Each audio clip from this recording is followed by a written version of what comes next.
Coaches, thank you for tuning in. This is Chaz with a Z Henry, and today I'm talking with Chaz with an S Pippitt. Chaz is the founder of It's Baseball, an indoor facility in Durham, North Carolina. He's also the driver of BaseballRebellion.com, a training site that gives you very detailed instruction on the mechanics of the swing and the pitch. Chaz, are you with me? Yes, sir, man. How you doing? I'm good. How are you doing? I'm excited to be here. It's going to be fun.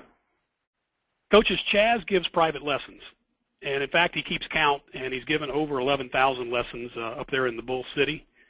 The reason we're talking today is that I recently watched one of your recorded lessons, Chaz, on PowerChalk, and I was struck how the lesson seemed to counter what a lot of the other coaches are teaching on the PowerChalk website. So, as you know, I picked up the phone and called you and said, hey, take me through this, and I was very interested by the whole package. And so with that said, I want to turn the screen over to you, and let's talk about Josh Horton. Sure. Josh is, I guess he's in double or triple A with the A's. Kind of go up and down some. And you can see my screen now. Everything's good? I do. Perfect. So Josh is was in double A with the A's, and he lives in the area. He was an All-American in high school, and he was an All-American in college. He was actually an ACC batting champion. And we worked together this offseason and last offseason. After the first time we worked together last year, Josh went out and set career highs in slugging percentage, OPS, doubles, and home runs.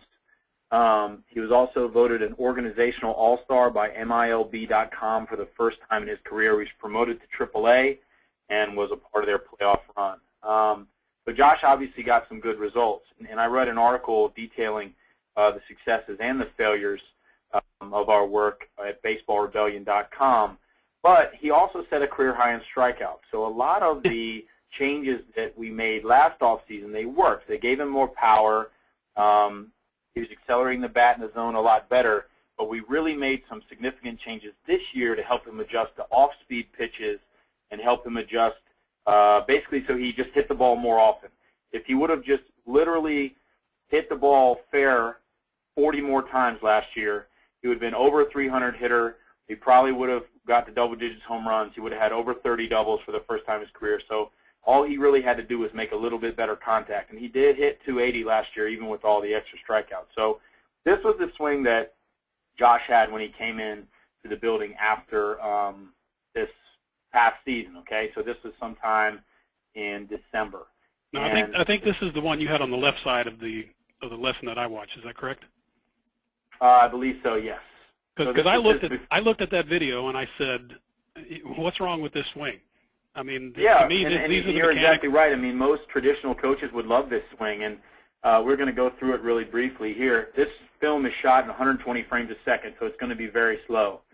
This is what I call dipping your toe in the water. It's a very safe floating process.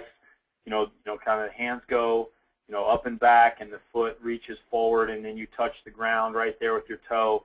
I call it dipping your toe in the water. Just you're testing, the temperature. You're not really committing. You're not jumping in.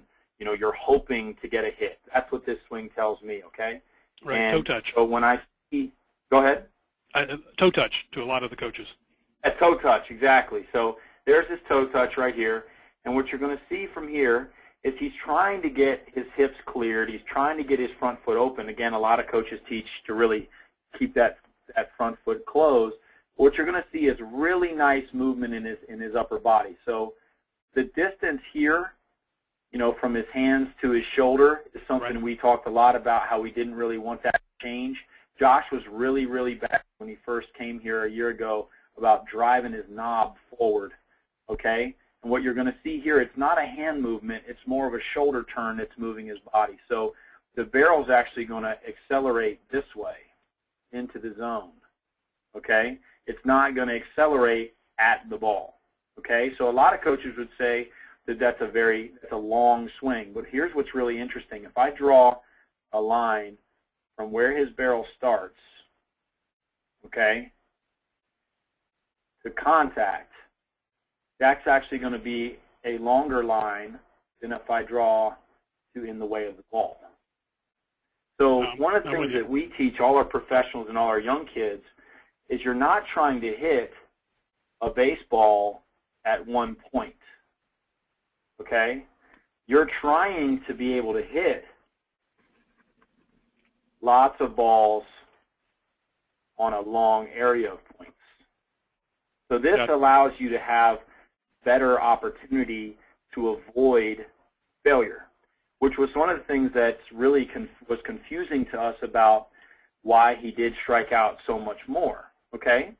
But one of the things that in our studies with Josh and in our talking to him is he said it was very difficult, he felt, to turn with this much of his weight back on his back leg, okay? So one of the things that we talk about a lot is force equals mass times acceleration, okay? That's pure physics. Nobody can argue with that. So to generate force into the ball, we want to accelerate more of Josh's mass. And what you're going to see is Josh never really got his mass going. He just kind of turned. And even though his back foot comes off the ground, which is also counterintuitive to what a lot of people teach with squishing the bug and things of that nature, he wasn't able to really get his full turn and maintain what I call a negative lean, okay, which is this angle right here, all right? He's got the negative lean there, which actually allows him to get behind the ball and swing up, much like Ted Williams advocates. But what you're going to notice is at the end of his swing, he hinges back the other direction. So we really wanted to avoid that this year, so this is how we did it. So this is Josh's new stance, and I will sync these swings up in just a second, okay? So what you're going to see is actually a forward load, and this is going to be very confusing to people, okay? Josh is actively loading now, okay? So most swings, and we talked about this just a second ago, have what's called a toe touch load or a negative load where they dip in and they keep all their weight more back. Well, that's obviously not what you're seeing here, okay? So Josh's weight has moved dramatically forward onto his front leg. His front knee's gone forward, his hips are forward. Again, let's watch it. Let's just watch it one more time, and you can really see how much he's moving. If I put a circle on his head, okay, we can really watch all these different parts of his body really going forward. Okay, so the back knee moves immediately, lengthens out, the front knee lands. Now, a lot of people are going to say that he's lunging at the ball, which is probably what you thought. Let me ask you right there, because I'm looking at this and I'm thinking this is linear. I mean, everything you're drawing here is linear, and the word on the street is that linear is bad. No, you're exactly right. It is linear, and what's cool and what I'm about to show you now is all that linear goes away right here. Oh, excuse me. The wrong little thing there. That's the cool thing about PowerChalk is how easy if you make a little mistake, you can just erase it and move on. So now what you're going to see is how still Josh's head really is. I mean, look at that. Okay? So now once we've had this linear forward move of the body, all that is your load. You're just preparing to turn. Okay? So the rotational guys, they've got some of the stuff right. Okay? You've got to get your hips moving. You've got to separate the angle, okay, of the pelvis and the shoulders. That is what power is. You know, our hips need to start to open and turn. The back hip needs to come forward and in, and the front hip needs to go up and back. So there's your rotation that you're talking about. If I put a little dot right here, you can just use your imagination. That kind of looks like a steering wheel. You know what I mean? Yeah. So does that make sense to you? Yeah. So once we've got this good angle set, okay, now we can turn on that angle, and you can see how efficient that really is. Okay. Well, he really is dead still there. I mean, his eyes are dead still at the point that he becomes rotational. Well, that's what's really cool about it is when you do this as often as I do, you know, I didn't pre-draw those lines. I just knew what I was going to see. I mean, when you coach it to the level that we do here at Baseball Rebellion and It's Baseball, I mean, you pretty much know what you're going to see as soon as a guy gets that feel. And remember the forwardness of his previous swing. You can see him really fighting to keep this angle back here as opposed to tilting the other direction.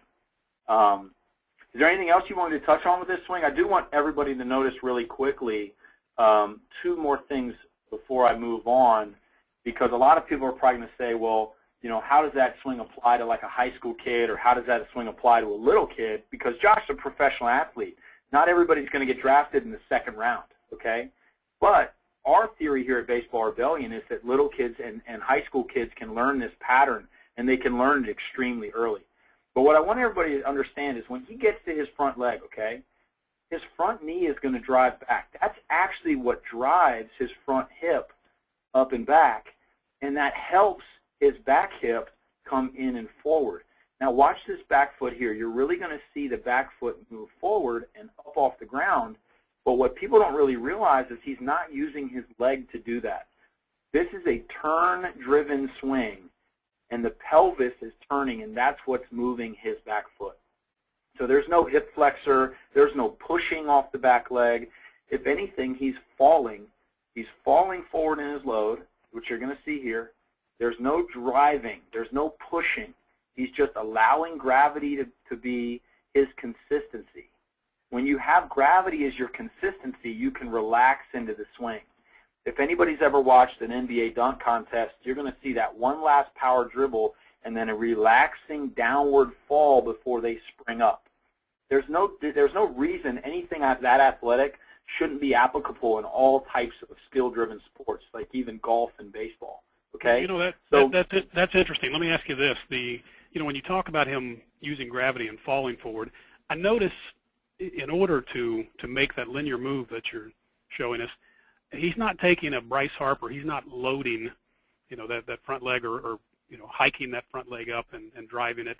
Like you said, he's just kind of falling toward it. Are you of the mind that a Batista or a Bryce Harper, is that an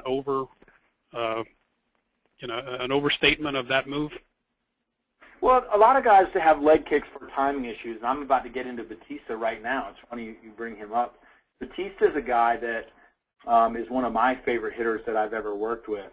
And what's really cool about this clip, if I go to single screens, I actually have the clip in 2 views. So this is the same clip off David Price. So, a lot of people, one thing really quick before I touch, a lot of people are like, well, kids aren't going to be able to do that at the level of competition they play. If professionals can do it off David Price, then your son can do this in Little League, okay? Let's just get that straight right now. These movements are good. These guys are not getting away with this stuff. That's why they're getting hundreds of millions of dollars to play this game, okay? But here's Batista's kick. And if people watching right now will take their hand and cover the right side of Batista with a side view, cover his belt and up. And if you took the context of that picture, you would actually think you're probably looking at a pitcher in the stretch, okay? Yeah.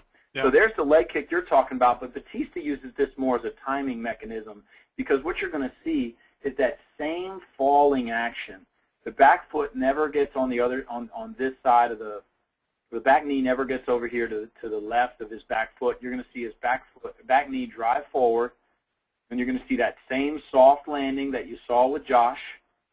Okay, you're going to see him sit a little further into the front side, and you're going to see the back foot come way off the ground, and then he gets to contact here. You can see what's really cool is you can see, again, we talked about getting in the way of the ball, okay? We don't want to just hit the ball out here, okay? We want to hit all these balls. Yeah, anywhere in that zone. And you can really even see right here in this frame over here, where I just made that recent dot that I just erased right here. Watch his bat in the way of the catcher's mitt. Every pitch's intended destination is the catcher's mitt. So if you can take your bat from here and get it in the way of the catcher's mitt, you win. And you're saying too that he's using the hang time, if you will, where he's hanging that leg, as his timing mechanism. Where you talked earlier about the toe, the toe in the water. Yeah, there's a couple different ways to do it. There are guys that are successful with a toe touch, but if you really examine who those guys are, they're 240, 250 pounds. Like many people use Pujols as an example swing. I don't. Here's why. Most kids are not going to be 6'2", 245. Jose Batista is an average-sized man who hits like a gorilla. He's got unbelievable power. He's extremely consistent with his explosive movements. And if a little guy can hit the hardest ball ever recorded in Major League Baseball history. Batista did that. How can he possibly be doing anything wrong? Because he's generating as much power as guys who outweigh him by 60, 70 pounds. Well, I also noticed that he's, like Josh was, linear before he becomes rotational. So obviously there's a huge linear component there. Definitely. Well, and that's what we're going to talk about here. So I actually have him synced up with one of my students that I work with in person, and this kid's a sophomore in high school. He actually hits this kid on the right is the hardest hitting player we've ever tested, including our professionals. So he actually hits the ball 100 miles an hour with wood. All our professionals have been 98, 99. So that's just really a testament to how explosive it is. What I want you guys to see is two things. One, head movement is not scary. It is not bad. It is okay. It is athletic. NFL wide receivers move their head on every pitch. NBA jump shooters move their head on every shot they take. Okay? And I just want you guys to see it. Good point. All right? But, and if those guys can do that type of stuff and catch balls and make 30-foot jump shots, I'm pretty sure baseball players can have a little bit of forward movement. But again, what we're going to see is once we've moved and that foot gets down, and you're going to see how amazingly similar these guys' body positions are. I mean, really look at that. You're going to see a downward angle of the shoulder here, just like Batista, okay? You're going to see this great body angle here in the legs, which I'm semi-famous for drawing in my online lessons. I mean, this is that's exactly what drew me in to start with, Chaz. Is when you drew that on Josh, and maybe we'll get a chance to go back to Josh, and you drew the before and after. You know, I was really struck by the platform that they're working off of and how different, you know, that platform was in the before and after swings. Oh, definitely, and it's just so much more athletic. And then what you're going to see as you come through is these guys. I mean, you're talking about this kid's 15 in this picture. You know, like why can't 15-year-olds swing like this? Again, look how still the head is. Look at how consistent the vision can be. Look at how similar the back feet are. I mean, this is not an accident. These are trained movements that kids can learn. So you're really talking a hybrid here. It's not, you know, it's not anti-rotational. It's very rotational. It's very rotational. Everything we do is preparing to turn. We want to relax the muscles that turn, make sure they're actively optimized to give the hitter, boy or girl, the best platform and ability to rotate as fast as they can. Because the faster you can swing, the later you can decide to swing. So this is something I actually wasn't going to show in this webinar, but I can do it really quickly if I go back to the single screen. All right, so if you watch AJ here, okay, that looks just like his other swing, didn't it? This frame. Right, yep. Do you see what I'm talking about? It looks identical. Yep. It's all the same type of movements. The hands are still high. That's a take. So think about how late he made that decision. Ball's right here. Right. How advantageous is that? Now, if I scroll further. You know what? You're pointing out something that I have really talked to my kids about, and that is, you know, I take a lot of footage during the games, and I learn more or as much from the takes as I do from the swings, because it shows that you were never ready to hit. I mean, if you haven't done what AJ's done here, you were never ready to hit. Yeah, and so like this, look, I mean, you can see these frames. This is the swing. That's identical. But now he hits. How advantageous is that for somebody to be able to do that at 15, 16 years old? You know, why do you need to be a 26-year-old AA guy to learn it? You don't. We've proven it. And that's what's really cool. And you know, I hope that with Baseball Rebellion and PowerChalk and people who are learning about this type of positioning and how advantageous it can be, you know, it's just going to really refute a lot of the myths like drive the knob and squish the bug and all this garbage you hear all the time. And then one more thing I do want to show you guys. You know, this kid's 8 years old. he weighs 56 pounds. The bat that this kid is swinging right here is a 25-ounce wooden bat. Okay, so I want everybody to know that. 29, 25 wooden bat. Okay? And what you're going to see is at foot plant, look at how similar him and Batista look. Now, there are going to be some differences in this kid because he's got to start a little bit sooner because he's 56 pounds, okay? Right. He's not a grown player. But what you're going to see is, again, the bat is in the way of the ball, okay, just like Batista's. Now he's all the way up at full speed. What's really cool here is you can see the bat really blurring on plane with the incoming pitch, okay? So you're going to see contact here at full speed, contact, okay? Back foot's completely off the ground, stiff front leg. Some extension. Now again, the little guy gets blown off the ball just a little bit because he's 8. Again, you can see this back foot way off the ground. And then as we go to finish, you see the full turn with the entire back being shown of both players.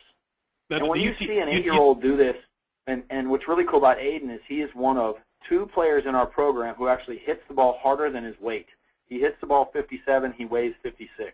That's like shooting your age in golf. It's extremely difficult. Now, do you teach? I notice he's letting go. Do you teach the Charlie Lau, or do you care? I don't really care. I find that when you do let go late, notice how late these guys let go though. So right there, Aiden still has 2 hands on the bat. True. Yeah. Well, I don't have a preference on the finish. I just don't want you to stop your turn. And we found that most kids, when they hold the bat, they decelerate their body a little bit sooner. So most of my best guys, I guess if I go back to AJ, he's going to have a one-handed finish as well. But again, you see how late that is. 2 hands on the bat, he lets go. So it's extremely late. Kids get into a lot of problems when they let go in this area here. They let go 1 frame later and they're already gone. You know what I mean?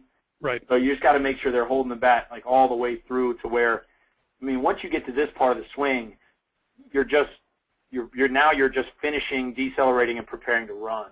Well, and in fact, I've seen some drills, directed at coaches that teach the Charlie Lau, the let go, where you actually put the backhand on the bat and just push it.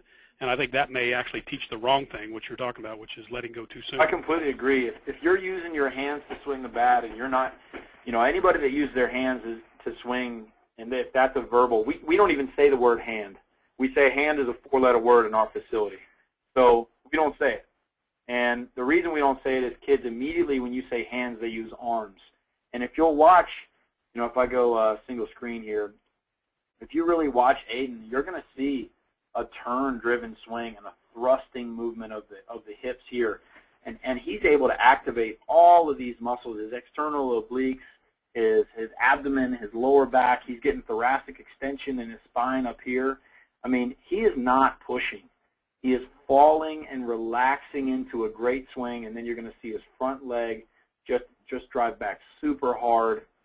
I mean, kids can do this. I mean, I almost used a 6-year-old in this video just to show people that kids can learn it. And what's really cool is I've been doing online lessons now for over a year, and I've done hundreds and hundreds, if not thousands of them, and our online kids are developing just as fast as our in-person kids. And the best part is they never forget what I said because they have the instruction. You can just push play as often as you want. Well, and I was going to ask you about that because I just wondered how much the visual helps them make the corrections. I know for myself in golf, I spent a lot of months grooving a bad swing because I really felt like I was doing what the coach was asking. It wasn't until I saw it on video that I realized I wasn't. Yeah, we say all the time, your feel is not real. You're going to think you made a big adjustment when in actuality it's going to be inches. And sometimes you can say, I'm not swinging down, Chaz. Well, yeah, you are. The camera never lies. And, right. Most guys, this is another really interesting thing. People don't realize how strong you have to be to swing upward and hit a pop-up.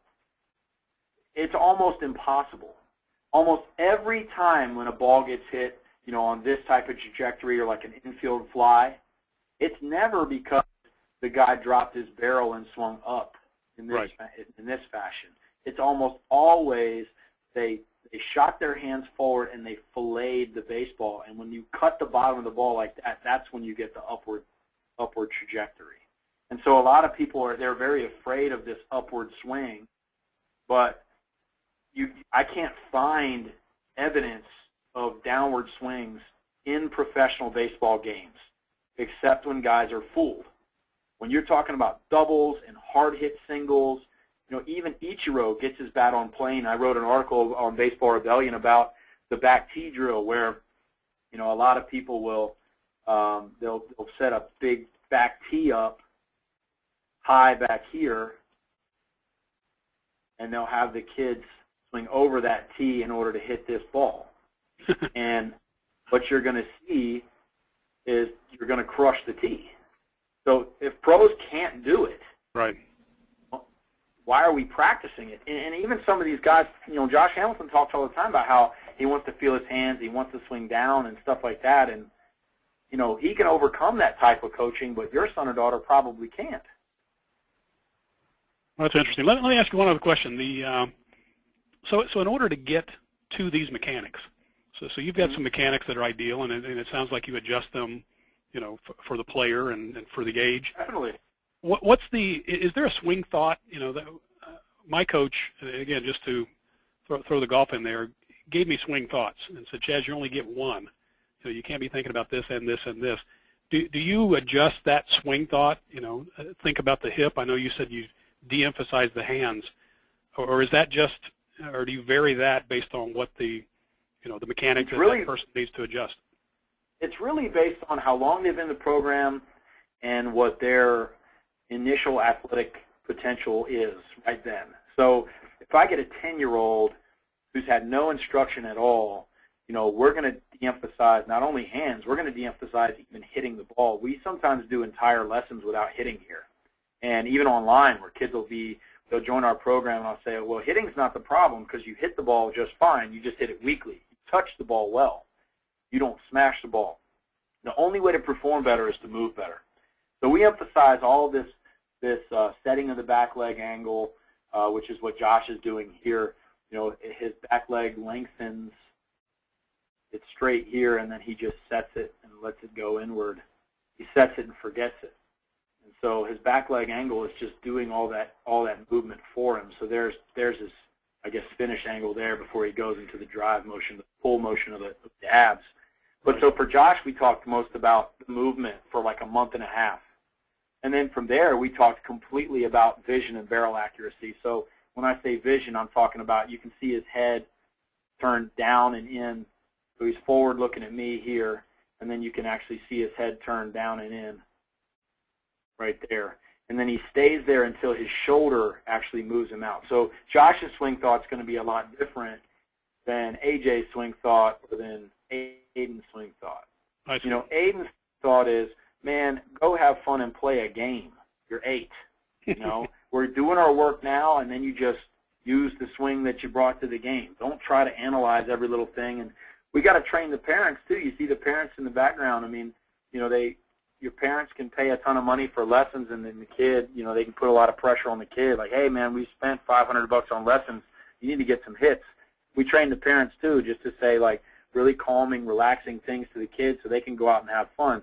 Now, AJ, for instance, he's old enough to get recruited. He's old enough to get looked at. So his swing thought is also mostly barrel accuracy like Josh's. But if you'll notice how high level his pattern is, the honeymoon's over for AJ and the instruction he's getting here. I mean, he's got the nuts and bolts of everything. I mean, when we synced him up with Batista, there was a lot of similarities like we talked about. I mean,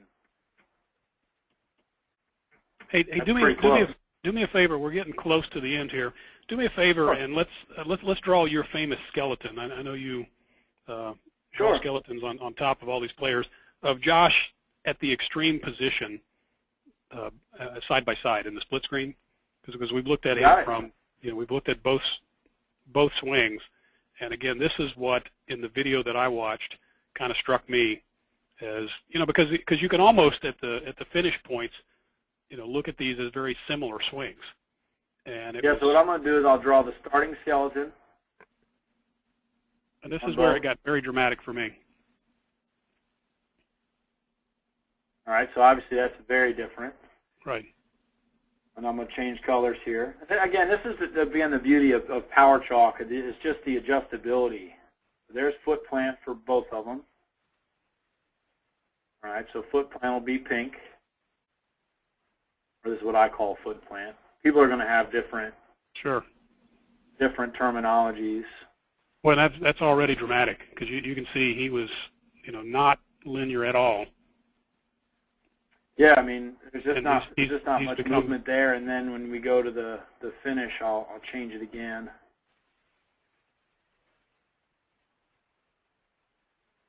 So he's taken a really healthy stride toward that ball, and then, like you said, becomes very rotational.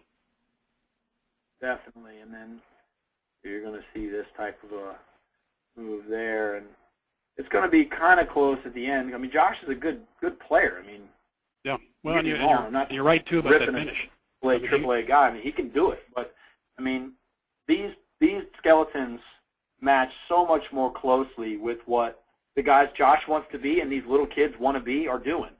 Josh is happy with his career. I'm sure you should be proud of everything he's accomplished, but he wants to be Robinson Cano. He wants to be Jose Bautista. That's no different than what AJ or Aiden Rice want to be.